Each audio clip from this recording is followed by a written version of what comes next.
লঙ্কা কাণ্ড। কুম্ভকর্ণের মৃত্যু শ্রবণে রাবণের রুদন।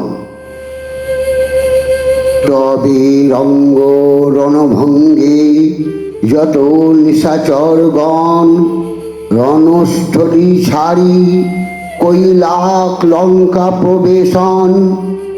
যেথা কুম্ভকর্ণের পাঠাইয়া রাম রণে, দশানন চিন্তা করিতেছে মনে মনে।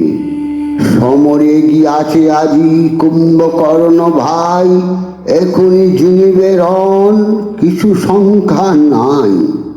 জয় বার্তা দিবে দূত যে কালে আসিয়া, তুষিব তাহারে আমি বহু ধন দিয়া। নগরে করিয়া নানা মঙ্গল আচার, ভাতারে আনিতে নিজে হব অবসার। না করিতে প্রণাম আমারে, অগ্রেই যে আমি কোলে করিব তাহারে। রণবেশে ঘুচাইয়া দিব্য বেশ করি, দুই ভাই বসব এক আসন পরি। দুইজন সকলে করিয়া আনয়ন, নানা মত উৎসব করিব আচরণ। এত ভাবি ক্ষণকাল পরে দশানন, উৎকণ্ঠিত হয়ে পুনঃ করে চিন্তন।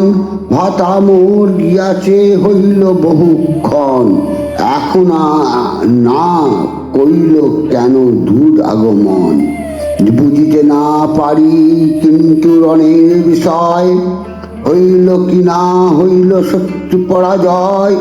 বুঝি শত্রু জয় নাহি হইয়া থাকিবে, জয় হইলে কেন মোর হৃদয় কাঁপিবে।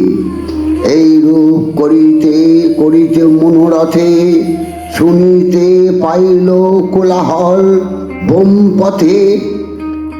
তাহা শুনি হইয়া বিস্ময়যুক্ত মন, উদ্বিগ্ন হইয়া করে বিবিধ চিন্তন।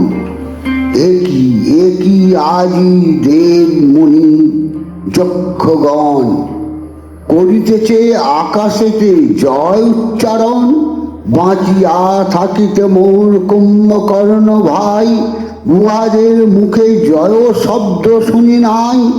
অতএব বড় সংখ্যা করে মোর চিতে, না জানি হতেছে কিবা সংগ্রাম স্থলেতে। এইরূপ চিন্তা করে রাজা দশানন, হেন কালে ভগ্নদূত কইল আগমন। তারে দেখি জিজ্ঞাসে রাবণ সশঙ্কিত, কহরে কহরে রণমঙ্গল তরিত। ভীত মন হইয়ে দূত কহিতে না পারে, আর রাজা তারে কহে কহিবারে।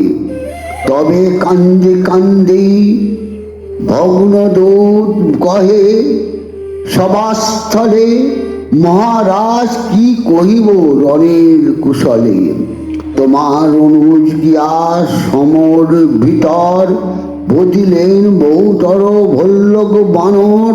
পরে রাম বানেতে সেই ত্যাজিয়া পরাণ, মহারাজ স্বর্গপুরে করিলা প্রস্থান।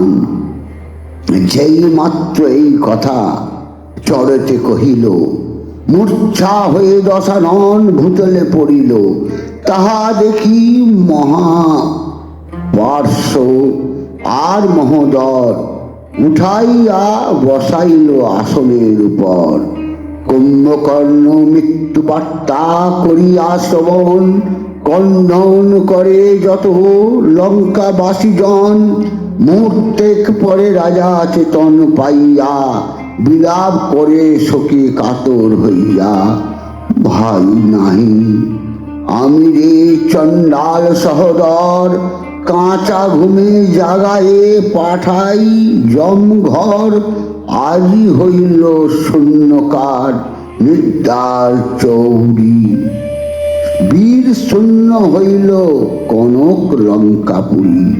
আই হইতে রাজ্য মোর হইল বিফল, কুম্ভকর্ণ ভাই তুই ছিলে মহাবল। চন্দ্র সূর্য বায়ু যম দেব পুরন্দর, মহাসুখী নিদ্রা যাবে বুঝে গেল ডর। জয় শ্রীরাম, জয় জয় শ্রীরাম।